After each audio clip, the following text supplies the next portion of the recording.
정말 상상도 못할 일이 벌어졌습니다. 미국 하버드 대학교 국제 세미나장에서 중국의 저명한 석학이 한국을 향해 도발적인 발언을 던졌습니다. 한국은 이제 끝났다. 한국은 인구와 사회 시스템 붕괴로 가장 먼저 몰락할 국가가 될 것이다. 그 순간 현장에 있던 수백 명의 학자와 학생들은 숨을 죽였고 순식간에 세미나장의 분위기는 싸늘하게 얼어붙었습니다. 하지만 그때 하버드를 대표하는 한 노교수가 천천히 자리에서 일어났습니다. 그리고 단 한마디로 모두의 시선을 뒤흔들며 상황을 완전히 뒤집어 놓았습니다. 도대체 하버드 세미나에서 무슨 일이 일어난 걸까요? 지금부터 그 놀라운 이야기를 전해드립니다. 저는 하버드 케네디 스쿨의 교수 리처드 벨린입니다. 인구학과 문화의 지속 가능성에 관한 연구로 학계에서 나름 인정받는 학자죠. 30년 넘게 세계 각국의 사회 시스템을 연구하며 지내왔습니다. 특히 아시아 국가들의 회복 탄력성에 관심이 많았어요. 그날, 저는 하버드 케네디 스쿨의 대강당에 앉아 있었습니다. 국제 전략 컨퍼런스의 둘째 날, 모두가 기다리던 순간이 왔죠. 리민 교수의 아시아 미래 전망 발표였습니다. 그날따라 강당은 평소보다 더 많은 사람들로 가득 찼어요. 특히 아시아계 학생들의 참석률이 눈에 띄게 높았습니다. 가장 먼저 몰락한 국가, 동아시아 주변 국가의 쇠퇴. 리민 교수의 첫 슬라이드가 대형 스크린에 뜨는 순간 강당 분위기가 긴장감으로 휩싸였습니다. 부제목은 더 충격적이었죠. 한국의 인구 붕괴와 시스템 한계. 제 옆자리에 한국 유학생이 숨을 크게 들이마시는 소리가 들렸어요. 리민 교수는 단상에 올라 목소리를 가다듬었습니다. 키가 크고 안경을 쓴 이 중국인 교수는 하버드에서도 영향력 있는 인물로 통했습니다. 오늘은 특히 자신감이 넘쳐 보였어요. 오늘 여러분께 충격적인 예측을 말씀드려야 할 것 같습니다. 리민 교수는 천천히 청중을 둘러보며 입을 열었습니다. 그의 영어는 유창했고 논리적이었죠. 여러분, 한국은 세계에서 가장 먼저 붕괴할 선진국입니다. 이 한마디에 강당 전체가 술렁였어요. 제 주변의 한국 학생들은 얼굴이 굳어졌습니다. 중국 유학생들은 미묘한 미소를 지었고요. 저는 지난 5년간 아시아 주요국의 인구학적, 사회경제적 데이터를 분석했습니다. 그 결과 한국은 외형적 성장과 달리 내부적으로는 심각한 붕괴 위험에 직면해 있다는 결론에 도달했죠. 리민 교수는 다음 슬라이드로 넘겼습니다. 그래프와 차트가 가득한 화면이 나타났어요. 한국의 출산율은 0.7명으로 세계 최저입니다. 2050년이면 생산 가능 인구가 40% 감소하고 2100년에는 인구가 현재의 절반 수준으로 줄어들 것입니다. 경제는 잠시 버티겠지만 사회는 버티지 못할 겁니다. 저는 노트북에 빠르게 메모하며 주변을 살폈습니다. 국제 학생들은 숫자에 압도된 듯 고개를 끄덕였어요. 특히 리민 교수의 다음 발언은 더 날카로웠습니다.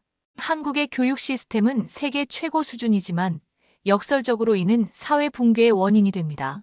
과도한 경쟁이 청년들의 결혼과 출산 의지를 완전히 꺾어버렸기 때문이죠.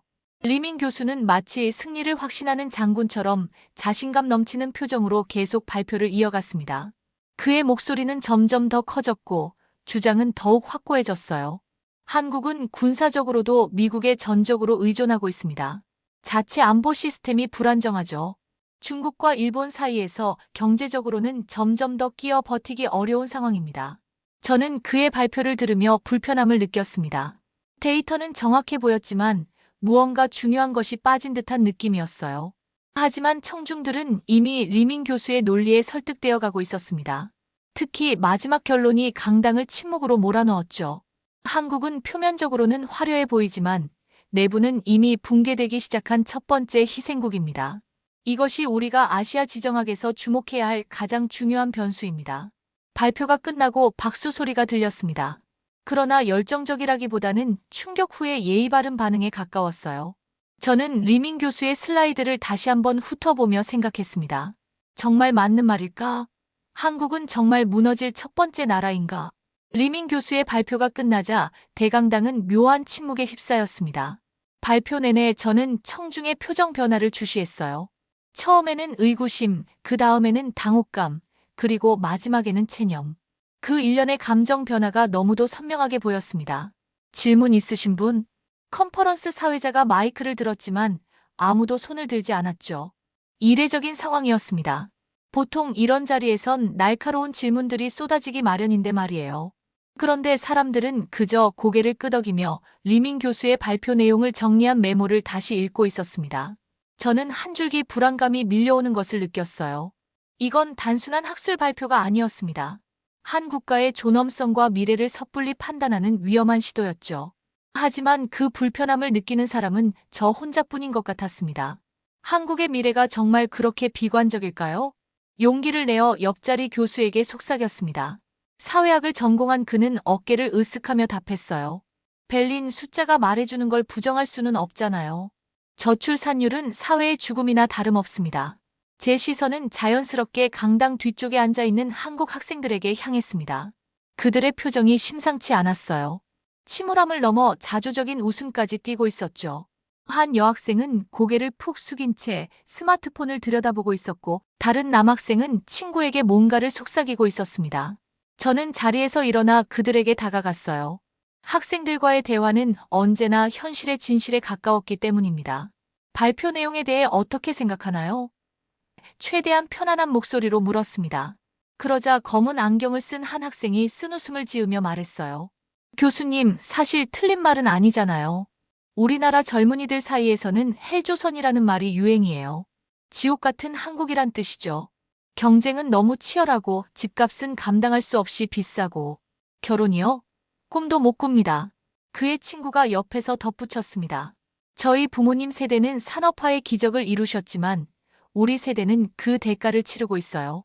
어쩌면 리민 교수님 말씀이 맞을지도 모르겠습니다. 그들의 말에 가슴이 무거워졌습니다. 데이터는 거짓말을 하지 않는다지만 숫자만으로 한 국가의 미래를 단정 짓는 것이 과연 옳은 일일까요? 저는 30년간의 연구 경험을 통해 알고 있었습니다. 사회는 통계 그 이상의 복잡한 생명체라는 것을요. 리민 교수는 단상 앞에서 여전히 질문을 기다리고 있었습니다. 그의 표정에서는 확신과 자신감이, 어쩌면 약간의 우월감마저 느껴졌어요. 그는 자신의 발표가 불러일으킨 침묵을 승리로 해석하는 듯 했습니다. 강당 앞쪽에서는 중국 유학생들이 모여 작은 토론을 시작했어요. 그들의 얼굴에는 미묘한 만족감이 보였습니다. 동아시아의 패권 경쟁에서 한국의 추락은 중국에게 나쁜 소식이 아니었을 테니까요. 저는 다시 자리로 돌아와 제 노트를 펼쳤습니다.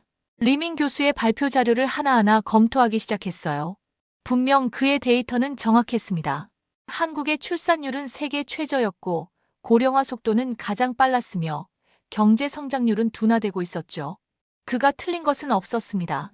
하지만 무언가 결정적인 것이 빠져 있었어요. 눈에 보이는 통계 너머의 무언가. 제 머릿속에서는 지난 20년간 연구해온 한국에 대한 기억들이 스쳐 지나갔습니다. IMF 위기 때 금모으기 운동을 벌이던 시민들, 세월호 참사 후 촛불을 들고 거리로 나온 사람들, 코로나 팬데믹 시기에 놀라운 시민의식, 그때였습니다. 제 손이 저도 모르게 올라가고 있었어요. 질문할 생각은 없었는데 몸이 먼저 반응했습니다. 리민 교수와 사회자가 동시에 저를 바라봤죠. 벨린 교수님, 질문 있으십니까? 강당의 모든 시선이 저에게 쏠렸습니다. 순간 망설였지만 이미 돌이킬 수 없었어요. 저는 천천히 일어났습니다. 그리고 마음속에서 울리는 목소리에 귀를 기울였습니다. 지금 제가 해야 할 말은 단순한 질문이 아니라 잘못된 시각을 바로잡는 것이었죠. 사회자가 마이크를 저에게 건넸습니다. 순간 강당 전체가 정적에 휩싸였죠. 리민 교수의 눈빛에서는 약간의 짜증이 느껴졌어요. 아마도 자신의 완벽한 승리의 순간을 방해받는다고 생각했을 겁니다. 저는 천천히 일어나 마이크를 받았습니다. 심장이 빠르게 뛰고 있었어요. 제가 지금 하려는 일은 단순한 학술적 반박이 아니었습니다. 한 나라의 미래에 대한 섣부른 판단에 제동을 거는 일이었죠. 리민 교수님, 먼저 흥미로운 발표에 감사드립니다. 목소리를 가다듬으며 시작했어요. 당신의 분석은 매우 체계적입니다. 데이터도 정확하고요. 그런데 잠시 말을 멈추고 청중을 둘러보았습니다. 한국 학생들의 눈에서 작은 기대감이 보였어요. 그런데 정말 다 보셨습니까? 리민 교수의 표정이 미묘하게 변했습니다. 그는 팔짱을 끼며 고개를 살짝 기울였어요. 무슨 말씀이신지요, 벨린 교수님? 교수님께서는 한국의 가장 겉만 보셨다는 생각이 듭니다. 한국은 데이터로만 설명되지 않는 나라입니다. 제 말에 강당 안에서 작은 웅성거림이 일었어요. 리민 교수는 미소를 지었지만 그 미소가 진심이 아니라는 것은 누구나 알 수 있었습니다. 벨린 교수님, 제가 제시한 건 감정이 아닌 객관적 데이터입니다. 출산율 0.7은 세계 최저이고 고령화 속도는 세계 최고입니다. 이런 숫자는 거짓말을 하지 않죠. 리민 교수의 반박은 날카로웠습니다. 그는 계속해서 말을 이었어요. 사회학자로서 말씀드리자면 어떤 나라도 이런 인구학적 도전을 극복한 사례는 없습니다. 한국이 첫 번째 희생양이 될 뿐이죠. 저는 깊게 숨을 들이마셨습니다. 리민 교수는 제가 예상한 대로 반응했어요. 통계와 수치에만 의존하는 전형적인 접근이었습니다. 리민 교수님, 통계는 중요합니다. 하지만 통계만으로는 한국을 이해할 수 없어요. 노트북을 열고 제가 준비해온 자료들을 화면에 띄워달라고 요청했습니다. 사실 오늘 발표할 예정은 아니었지만 항상 연구 자료는 준비해두는 습관이 있었어요. 이런 날을 위해서죠. 제가 20년간 연구해온 결과를 공유하고 싶습니다. 한국에 대해 우리가 간과하는 것들이 있습니다. 컨퍼런스 스태프가 재빨리 제 노트북을 메인 화면에 연결했어요. 강당은 다시 침묵에 빠졌습니다. 리민 교수는 자리에 앉았지만 그의 눈빛은 여전히 경계심으로 가득했죠. 교수님, 제가 말씀드리고 싶은 것은 단순한 반박이 아닙니다. 우리가 어떤 나라의 미래를 예측할 때 숫자만으로는 충분하지 않다는 겁니다. 슬라이드를 넘기며 이야기를 이어갔어요. 한국은 지난 70년간 전쟁의 폐허에서 선진국으로 도약했습니다. OECD에 가입한 나라 중 유일하게 원조를 받던 나라에서 원조를 주는 나라로 바뀐 국가죠. 이건 단순한 경제 성장이 아닙니다. 사회 시스템의 놀라운 적응력을 보여주는 사례입니다. 청중들 사이에서 작은 동의의 목소리가 들려왔습니다. 특히 한국 학생들의 표정이 조금씩 밝아지기 시작했어요. 리민 교수님은 한국의 낮은 출산율만 보셨습니다. 하지만 같은 시기, 한국의 청년 창업 증가율은 세계 최고입니다. 청년들이 결혼과 출산 대신 창업에 뛰어들고 있는 거죠. 이건 붕괴가 아니라 적응입니다. 리민 교수의 표정이 점점 굳어갔어요. 그는 뭔가 말하려고 했지만 저는 계속해서 이야기를 이어갔습니다. 더 놀라운 것은 한국의 국민 신뢰도입니다. OECD 조사에 따르면 한국인 10명 중 7명이 나라를 믿는다고 대답했습니다. 이는 OECD 국가 중 최상위권이에요.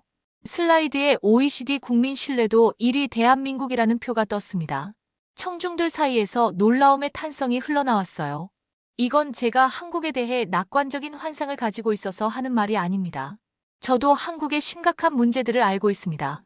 하지만 우리가 간과하는 것은 한국 사회의 회복 탄력성입니다. 리민 교수가 자리에서 일어났습니다. 그의 목소리는 약간 떨리고 있었어요. 벨린 교수님, 한 나라의 회복 탄력성이 인구학적 현실을 극복할 수는 없습니다. 노동력 감소는 돌이킬 수 없는 현실입니다. 저는 고개를 끄덕였습니다. 리민 교수의 말도 틀리지 않았으니까요. 맞습니다, 교수님. 한국의 인구 문제는 심각합니다. 하지만 그것이 곧 사회의 붕괴로 이어진다는 결론은 너무 성급해요. 왜냐하면 강당 문이 열리고 누군가 들어왔습니다. 하버드 총장이었어요. 그는 조용히 뒷자리에 앉았지만 그의 존재가 강당의 분위기를 더욱 긴장시켰습니다. 왜냐하면 한국은 위기에 적응하는 놀라운 능력을 가진 나라이기 때문입니다. 그리고 지금부터 그 증거를 보여드리겠습니다. 저는 다음 슬라이드로 넘어갔습니다. 한국이 겪었던 주요 위기와 그 대응을 보여주는 그래프였어요. 리민 교수가 주장한 첫 번째 희생국이라는 표현이 얼마나 잘못되었는지 증명할 시간이었습니다. 이건 단순한 학술적 논쟁이 아니었습니다. 한 국가의 미래를 너무나 쉽게 단정 짓는 오만함에 대한 경고였죠. 한국의 위기 극복 역사를 살펴봅시다. 제 슬라이드가 대형 스크린에 떴습니다. 그래프 하나가 청중의 시선을 사로잡았어요. 1997년 IMF 외환위기부터 2020년 코로나 위기까지 한국이 직면했던 주요 위기들과 그 회복 과정을 보여주는 차트였습니다. 1997년 IMF 외환위기 때 전문가들은 한국 경제가 회복불능 상태라고 예측했습니다. 하지만 불과 2년 만에 한국은 놀라운 회복력을 보였죠. 리민 교수가 자리에서 몸을 살짝 앞으로 기울였습니다. 그의 표정에서 미묘한 동요가 느껴졌어요. 특히 주목할 점은 위기 당시 시민들의 금 모으기 운동입니다. 국가 부채를 갚기 위해 일반 시민들이 자발적으로 참여한 이 운동은 단순한 기부가 아니었어요. 사회적 결속력의 표현이었죠. 청중 속에서 작은 웅성거림이 일었습니다. 특히 외국 학생들의 얼굴에 놀라움이 스쳐 지나갔어요. 한국의 TFR, 즉 출산율은 분명 낮습니다. 0.7명이라는 숫자는 심각하죠. 하지만 같은 시기 청년 창업 증가율은 세계 최고 수준입니다. 이것이 의미하는 바가 무엇일까요? 이는 한국 사회가 인구학적 도전에 적응하는 방식을 보여줍니다. 청년들이 결혼을 미루는 대신 창업과 혁신에 뛰어드는 거죠. 문제는 있지만 그에 대응하는 사회적 적응 메커니즘도 작동하고 있는 겁니다. 리민 교수가 손을 들었습니다. 벨린 교수님, 창업률이 출산율 하락을 상쇄할 수는 없습니다. 인구 문제는 단순한 경제 문제가 아니라 사회 존속의 문제입니다. 날카로운 반박이었지만 저는 이미 준비가 되어 있었어요. 맞습니다, 리민 교수님. 하지만 제가 주목하는 건 숫자 자체가 아니라 그 뒤에 숨겨진 회복 탄력성입니다.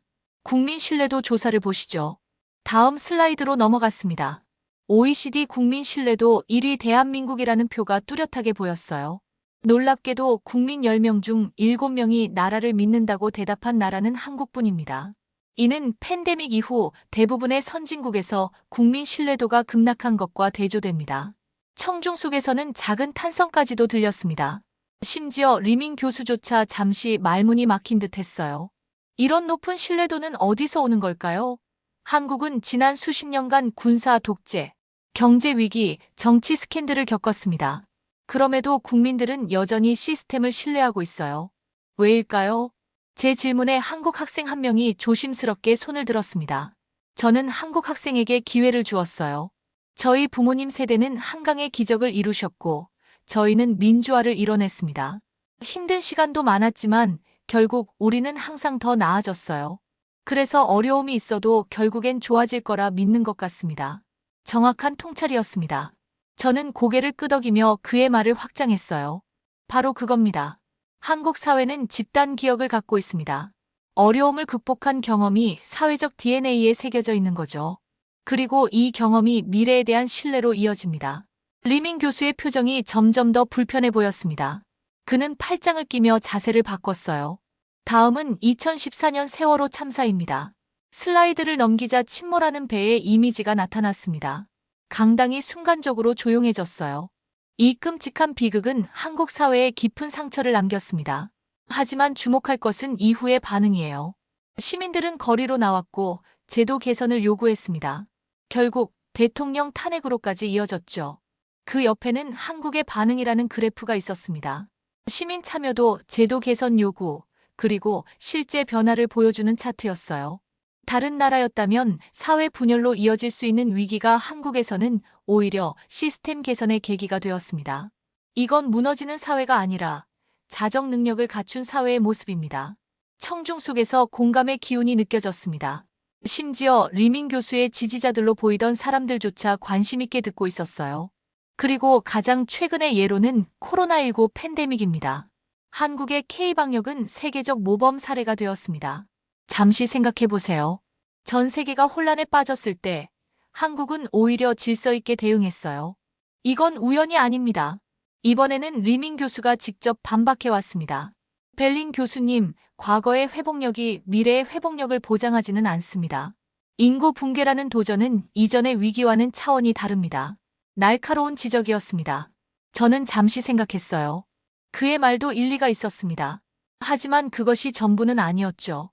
리민 교수님, 중요한 지적입니다. 인구 문제는 분명 심각합니다. 하지만 제가 강조하는 것은 한국이 불만족으로 무너지는 게 아니라 반성으로 진화하는 나라라는 점입니다. 위기를 마주했을 때 붕괴하는 대신 자기 혁신을 이뤄내는 사회인 거죠. 제 말이 끝나자 강당 뒤에서 누군가 박수를 치기 시작했습니다. 하버드 총장이었어요. 곧 다른 청중들도 하나둘씩 박수를 보태기 시작했습니다. 리민 교수의 얼굴이 굳어졌습니다. 그는 자신의 논문이 무너져가는 것을 느꼈을 겁니다. 하지만 저는 아직 반격의 절반도 보여주지 않았어요. 한국의 진정한 강점은 이제부터였습니다. 한국의 진정한 힘은 위기를 어떻게 기회로 바꾸는지에 있었으니까요. 이제 위기의 강도와 회복의 탄성을 비교해 봅시다. 새로운 슬라이드가 화면에 나타났습니다. 왼쪽에는 위기 강도, 오른쪽에는 회복 속도를 보여주는 그래프였어요.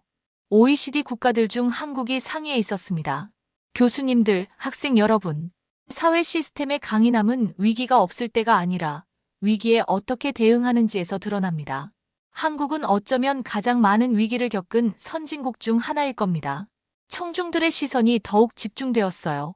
저는 차분히 이야기를 이어갔습니다. IMF 외환위기를 다시 살펴봅시다. 당시 한국의 외환 보유고는 바닥났고 국가부도 위기에 몰렸습니다. 국제금융가들은 한국 경제가 최소 10년은 회복하지 못할 거라 예측했죠. 하지만 어떻게 됐을까요? 다음 슬라이드로 넘어갔습니다. 1997년부터 2000년까지의 경제 회복 곡선이 가파르게 상승하는 그래프가 나타났어요. 놀랍게도 단 3년 만에 한국은 위기 이전 수준을 회복했습니다. 그리고 5년 후에는 오히려 더 강한 경제 체질을 갖추게 됐죠. 이건 단순한 회복이 아니라 진화입니다. 리민 교수가 저를 향해 고개를 살짝 흔들었습니다. 그는 여전히 자신의 논리를 믿고 있는 듯 했어요. 하지만 그것보다 더 중요한 것은 위기 과정에서 보인 사회적 결속력입니다. 국민의 98%가 금모으기 운동에 참여했다는 사실 알고 계셨나요? 청중들 사이에서 놀라움의 표정이 번졌습니다. 특히 외국 학생들은 처음 듣는 이야기인 듯 했어요. 평범한 시민들부터 연예인, 운동선수까지 모두가 자발적으로 금을 내놓아 국가부채를 갚는 데 동참했습니다. 이건 단순한 애국심이 아니에요. 공동체가 위기에 대응하는 방식입니다. 그리고 다음 슬라이드로 넘어갔어요. 2008년 글로벌 금융위기 당시의 그래프였습니다. 2008년 글로벌 금융위기 때도 마찬가지였습니다.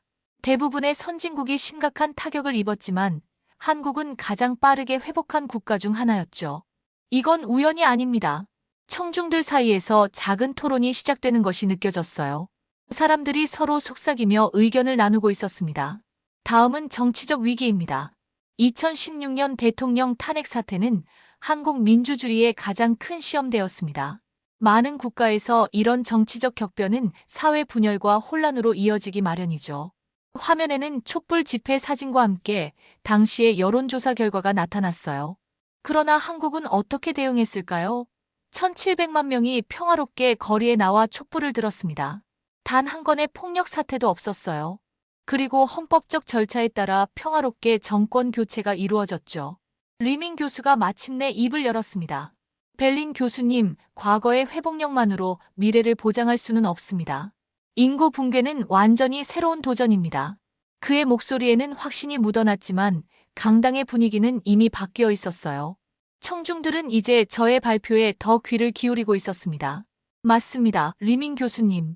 인구 문제는 전례 없는 도전입니다. 하지만 역사는 우리에게 한 가지를 가르쳐 줍니다. 한국의 진정한 강점은 위기의 강도가 아니라 회복의 탄성에 있다는 것을요. 제 말에 한국 학생들이 고개를 끄덕였습니다. 그들의 눈빛이 달라지고 있었어요. 처음에 침울함은 사라지고 조용한 자부심이 깃들기 시작했습니다. 마지막으로 가장 최근의 사례, 코로나19 팬데믹입니다. 한국의 방역 시스템은 어떻게 세계적 모범 사례가 됐을까요? 슬라이드는 각국의 코로나 대응 지표를 보여주고 있었습니다. 사망률, 경제 회복 속도, 사회 안정성 등에서 한국은 최상위권에 있었어요. 한국은 팬데믹 초기부터 개방성과 투명성을 기반으로 대응했습니다. 봉쇄 대신 검사와 추적에 집중했죠. 이건 정부의 전략이기도 했지만 더 중요한 것은 시민들의 자발적 협조였습니다. 청중 속에서 한 교수가 질문을 던졌어요. 그건 단순히 문화적 특성 아닌가요? 동아시아의 집단주의적 성향 말입니다. 좋은 질문이었습니다. 저는 잠시 생각한 후 대답했어요. 문화적 요소도 있습니다. 하지만 더 중요한 것은 적응형 거버넌스입니다. 한국 사회는 위기를 만날 때마다 제도와 시스템을 혁신해 왔어요. IMF 이후에는 금융 시스템을, 세월호 이후에는 안전규제를, 코로나 이후에는 공중보건 체계를 전면 개편했죠. 슬라이드에는 각 위기 이후 한국 사회의 제도적 변화를 보여주는 타임라인이 펼쳐졌어요. 이건 단순한 회복이 아닙니다. 위기를 통해 더 강해지는 파손 방지제 시스템의 특성이죠. 한국은 위기가 올 때마다 무너지는 대신 그것을 배움의 기회로 삼아왔습니다. 리민 교수는 점점 더 불편한 표정을 지었습니다. 그는 자신의 논문이 도전받고 있다는 것을 분명히 느끼고 있었어요. 한국이 직면한 위기는 분명 심각합니다. 저출산, 고령화, 청년 실업까지 모두 현실적인 문제죠. 하지만 이런 위기를 마주했을 때 한국 사회는 불만족으로 무너지는 게 아니라 반성으로 진화해왔습니다. 제 말이 끝나자 강당은 잠시 침묵에 빠졌습니다. 그리고 누군가 천천히 박수를 치기 시작했어요. 그 박수 소리가 점점 퍼져나갔습니다. 청중들의 표정이 달라지고 있었어요. 의심과 냉소는 점차 관심과 호기심으로 변해가고 있었습니다. 하지만 이것은 시작에 불과했습니다. 한국의 진정한 강점은 아직 설명하지 않았으니까요. 이제 한국의 가장 강력한 무기에 대해 말씀드리겠습니다. 저는 다음 슬라이드를 화면에 띄웠습니다. 인간 중심 사회 시스템이라는 제목 아래 한국의 사회 안전망 구조가 도식화되어 있었어요. 한국의 진정한 강점은 바로 이것입니다. 이 나라는 사람을 버리지 않습니다. 제 말에 청중들이 더욱 집중하는 것이 느껴졌습니다. 특히 하버드 총장이 메모를 하기 시작했어요. 그의 관심은 이 논쟁이 단순한 학술적 토론을 넘어섰다는 신호였습니다. 먼저 한국의 공교육 시스템을 살펴봅시다. OECD 국가 중 고등교육 이수율이 가장 높은 나라가 바로 한국입니다. 전 세계에서 대학 졸업자 비율이 가장 높은 나라죠. 리민 교수가 고개를 저었습니다. 벨린 교수님, 그건 오히려 한국의 과도한 교육열을 보여주는 증거 아닌가요? 청년들이 결혼과 출산을 포기할 정도로 경쟁에 내몰리는 현실 말입니다. 날카로운 반박이었습니다. 하지만 저는 이미 그 질문을 예상하고 있었어요. 좋은 지적입니다, 리민 교수님. 한국의 교육 경쟁은 분명 심각한 문제입니다. 하지만 우리가 놓치고 있는 것이 있어요. 한국 교육의 핵심은 기회의 평등입니다. 슬라이드를 넘겨 사회 이동성 지표를 보여주었습니다. 한국은 상위권에 있었어요. 한국은 부모의 사회적 지위와 자녀의 성공 가능성 사이의 상관관계가 가장 낮은 나라 중 하나입니다. 즉, 가난한 집 아이라도 교육을 통해 계층 이동이 가능한 사회라는 뜻이죠. 이건 단순한 교육열이 아니라 사회 시스템의 특성입니다. 이번에는 리민 교수가 답변을 망설였어요. 다음은 한국의 건강보험 시스템입니다. 전 국민의 97%가 단일 보험에 가입되어 있고 의료비 자기 부담률은 OECD 평균보다 낮습니다. 이건 단순한 복지가 아니라 사회적 안전망입니다. 청중 중 한 교수가 질문을 던졌습니다. 그렇다면 한국의 복지 시스템이 저출산 문제를 해결할 수 있을까요? 중요한 질문이었습니다. 저는 잠시 생각한 후 답했어요. 복지 시스템 자체가 저출산 문제를 해결하지는 못합니다. 하지만 사회적 안전망은 위기 상황에서 국민들이 서로를 믿고 함께 해결책을 찾을 수 있는 토대가 됩니다. 이것이 한국의 회복 탄력성의 원천이죠. 이번에는 슬라이드에 은퇴 후 재취업 시스템에 관한 자료가 나타났습니다. 한국은 세계에서 가장 빠르게 고령화되는 나라입니다. 이에 대응해 시니어 재취업 프로그램, 노인 복지 시스템이 급속도로 확장되고 있어요. 이건 문제를 직시하고 적응하는 능력입니다. 리민 교수가 마침내 정면으로 반박해왔습니다. 벨린 교수님, 그것들은 단순한 문화적 특성 아닌가요? 한국의 유교적 전통, 집단주의적 성향에서 비롯된 현상 말입니다. 이제야 리민 교수의 근본적인 오해가 드러났습니다. 저는 천천히 고개를 저었어요. 아니요, 그건 단순한 문화적 특성이 아닙니다. 그것은 미래 생존 전략입니다. 강당이 다시 조용해졌습니다. 모든 시선이 저에게 집중됐어요. 한국의 인간 중심 시스템은 단순한 문화적 유산이 아닙니다. 그것은 미래 사회가 가야 할 방향을 보여주는 선구적 모델이에요. 기계와 AI가 일자리를 대체하는 시대에 사회의 핵심 가치는 효율성이 아니라 포용성이 될 것입니다. 그리고 한국은 이미 그 방향으로 가고 있습니다. 리민 교수의 표정이 미묘하게 변했습니다. 그의 눈에서 약간의 인정과 호기심이 보였어요. 한국의 K문화를 보세요. K-팝, K-드라마, K-영화가 왜 전 세계적으로 인기를 끄는 걸까요? 단순한 엔터테인먼트를 넘어 그 안에는 독특한 공동체성이 담겨 있습니다. 개인의 성공이 아닌 함께 성장하는 이야기가 담겨 있죠. 슬라이드에는 기생충, 오징어 게임, BTS 같은 한국 문화, 콘텐츠의 이미지와 함께 세계적 성과가 표시되어 있었습니다. 이런 문화적 성공은 단순한 우연이 아닙니다. 한국 사회가 가진 독특한 가치관, 즉 함께 가는 길에 대한 탐색이 담겨 있는 거죠. 저는 이것이 미래 사회의 모델이 될 수 있다고 생각합니다. 한국 학생들의 얼굴에 자부심이 깃들기 시작했습니다. 처음에 침울한 표정은 온데간데 없었어요. 물론 한국은 심각한 도전에 직면해 있습니다. 저출산, 고령화, 청년 실업, 양극화. 이 모든 문제는 현실이에요. 하지만 중요한 것은 문제의 존재 여부가 아니라 그것을 해결해 나가는 과정입니다.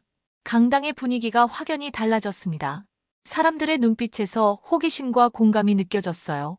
한국이 직면한 인구 문제는 심각합니다. 하지만 그것이 사회의 붕괴로 이어질 것인가? 저는 단호히 아니오라고 답하고 싶습니다. 왜냐하면 한국은 인간을 중심에 둔 사회 시스템을 가지고 있기 때문입니다.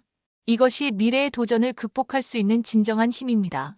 리민 교수가 천천히 자리에서 일어났습니다. 그의 표정은 복잡해 보였어요. 약간의 당혹감과 함께 어쩌면 새로운 통찰을 얻은 사람의 표정 같기도 했습니다. 벨린 교수님, 흥미로운 관점입니다. 하지만 저는 여전히 회의적입니다. 과연 한국이 이런 가치로 현실적인 인구 문제를 극복할 수 있을까요? 그의 질문은 날카로웠지만 더 이상 확신에 찬 주장이 아니었습니다. 이제 그것은 진정한 학문적 질문이었어요. 저는 마지막 슬라이드를 화면에 띄웠습니다. 미래 시나리오 한국의 적응과 혁신이라는 제목이었어요. 리민 교수님, 인구 문제의 정답은 없습니다. 어느 나라도 이런 도전을 완벽하게 해결한 사례가 없으니까요. 하지만 저는 한국이 그 해답을 찾을 가능성이 가장 높은 나라라고 확신합니다. 왜냐하면 이제 청중들은 완전히 제 이야기에 몰입하고 있었습니다. 한국 학생들의 얼굴에는 자신감이 돌아오고 있었고 외국 학생들의 눈에는 호기심이 가득했어요. 왜냐하면 한국은 위기를 겪을 때마다 더 강해진 역사를 가지고 있기 때문입니다. 제 말이 끝나자 강당의 분위기가 확연히 달라졌음을 느낄 수 있었습니다. 처음에 냉소적인 침묵은 사라지고 이제는 진지한 관심과 호기심이 감돌았어요. 청중들이 서로 작은 소리로 대화를 나누기 시작했습니다. 몇몇은 고개를 끄덕이며 메모를 하고 있었죠. 교수님, 질문해도 될까요? 앞쪽에 앉아있던 한 한국 학생이 손을 들었습니다. 그는 조심스럽게 일어났어요. 약간 긴장한 모습이었지만 목소리는 단호했습니다. 물론입니다. 말씀해보세요. 저는 그에게 미소를 지으며 격려했습니다. 그는 숨을 한번 내쉬고 말을 이어갔어요. 저는 서울대학교에서 온 이준호입니다. 사실 리민 교수님의 발표를 들으면서 처음에는 동의할 수밖에 없었어요. 우리나라의 출산율과 청년 실업, 자살률 모두 통계적으로 심각한 수준이니까요. 그의 솔직한 고백에 강당은 더욱 조용해졌습니다. 모두가 그의 말에 집중하고 있었어요. 하지만 벨린 교수님 말씀을 듣고 생각해보니 우리가 간과하고 있는 것이 있었습니다. 저희 부모님은 IMF 세대입니다. 모든 것을 잃고 다시 시작해야 했던 세대죠. 무너졌다가도 다시 일어나는 그 모습을 직접 제 눈으로 봤습니다. 그의 목소리에 약간의 감정이 실렸습니다. 하지만 그것은 절망이 아니라 자부심이었어요. 어머니는 IMF 때 가게를 잃었지만 5년 후에는 더 큰 사업을 시작하셨어요. 그리고 항상 말씀하셨죠. 위기는 기회다.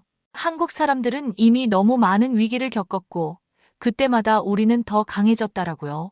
그의 말에 다른 한국 학생들이 고개를 끄덕였습니다. 그들의 눈빛에서 공감이 읽혔어요. 벨린 교수님께서 지적하신 것처럼 우리는 분명 심각한 도전에 직면해 있습니다. 하지만 저는 그것이 우리를 무너뜨리지 못할 것이라고 믿습니다. 왜냐하면 그건 우리의 DNA에 새겨져 있으니까요. 위기에서 기회를 만들어내는 능력 말입니다. 그의 말이 끝나자 강당에서 박수 소리가 터져 나왔습니다. 처음에는 몇 명만 박수를 쳤지만 곧 더 많은 사람들이 동참했어요. 심지어 리민 교수조차 존중의 의미로 가볍게 박수를 쳤습니다. 또 다른 한국 학생이 손을 들었습니다. 그녀는 자신감 있게 일어났어요. 저는 연세대학교에서 온 김지연입니다. 저희 세대는 헬조선이라는 말을 만들었어요. 지옥 같은 한국이라는 뜻이죠. 우리는 분명 많은 불만과 좌절을 가지고 있습니다. 그녀의 솔직한 고백에 청중들은 더욱 귀를 기울였습니다. 하지만 동시에 우리는 K혁신이라는 말도 만들어냈어요. 우리가 만든 앱, 게임, 문화 콘텐츠가 세계로 뻗어나가고 있죠. 불만족스러운 현실을 바꾸기 위해 새로운 길을 찾는 것, 그것이 바로 한국인의 특성이라고 생각합니다. 그녀의 말에 더 큰 박수가 이어졌습니다. 이제 강당의 분위기는 완전히 달라졌어요. 리민 교수의 발표 직후 있었던 냉소적인 침묵은 온데간데 없었습니다. 심지어 중국 유학생 중 한 명도 손을 들었습니다. 그는 약간 망설이다가 말했어요. 저는 베이징 대학교에서 온 장웨이입니다. 사실 저는 리민 교수님의 견해에 동의했습니다. 하지만 벨린 교수님과 한국 학생들의 발언을 듣고 생각이 바뀌었어요. 특히 인상적인 것은 한국의 적응력입니다. 이건 우리 중국도 배워야 할 점이라고 생각합니다. 그의 솔직한 인정에 리밍 교수의 표정이 미묘하게 변했습니다. 그의 표정은 복잡해 보였어요. 시종일관 자신감에 차 있던 처음과는 달리 이제 그는 뭔가 깊은 생각에 잠긴 듯 했습니다. 그의 눈에는 약간의 당혹감과 함께 어쩌면 새로운 통찰을 얻은 사람의 표정이 비쳤습니다. 저는 다시 한번 마이크를 들었습니다. 아직 말하지 않은 가장 중요한 결론이 남아 있었으니까요. 강당이 다시 조용해졌습니다. 모든 시선이 저에게 집중됐어요. 이 순간이 제가 전하고자 하는 가장 중요한 메시지를 담을 시간이었습니다. 오늘 우리는 매우 중요한 주제에 대해 논의했습니다. 한 나라의 미래, 특히 한국의 미래에 대한 전망이었죠. 천천히 말을 시작했습니다. 이건 단순한 학술적 결론이 아니라 깊은 통찰이 담긴 메시지여야 했으니까요. 리밍 교수님의 연구는 중요한 경고를 담고 있습니다. 한국이 직면한 인구학적 도전은 분명 심각합니다. 저출산율은 세계 최저 수준이고 고령화는 세계에서 가장 빠르게 진행되고 있죠. 이런 통계적 현실을 부정할 수는 없습니다. 리밍 교수가 고개를 끄덕였습니다. 적어도 이 부분에서는 우리의 의견이 일치했으니까요. 하지만 저는 오늘 여러분께 숫자 너머에 있는 것을 보여드리고 싶었습니다. 통계만으로는 설명할 수 없는 한국 사회의 본질, 그 회복 탄력성의 원천을 말이죠. 슬라이드를 마지막 페이지로 넘겼습니다. 그곳에는 한 문장이 떠 있었어요. 한국은 분명히 위기 속에 있습니다. 이 문장을 천천히 읽고 잠시 멈췄습니다. 강당은 숨소리조차 들리지 않을 만큼 고요했어요. 하지만 한국은 절대 죽지 않습니다. 제 목소리가 강당에 울려 퍼졌습니다. 청중들의 눈빛이 달라지는 것이 느껴졌어요. 왜냐하면 그들은 이미 수백 번 무너졌지만 단 한 번도 포기한 적이 없었기 때문입니다. 이 말에 한국 학생들의 눈에 감동의 빛이 어렸습니다. 몇몇은 고개를 끄덕이며 눈시울을 붉혔어요. 그들에게 이건 단순한 학술적 분석이 아니었습니다. 자신들의 정체성, 그리고 미래에 대한 이야기였으니까요. 저는 30년간 세계 각국의 사회 시스템을 연구해 왔습니다. 그 과정에서 깨달은 것이 있습니다. 사회의 생존력은 통계적 지표만으로 측정할 수 없다는 사실입니다. 진정한 생존력은 위기를 맞닥뜨렸을 때 보이는 집단적 대응에서 나타납니다. 하버드 총장이 진지한 표정으로 고개를 끄덕였습니다. 그는 제 말의 의미를 깊이 이해하고 있는 듯 했어요.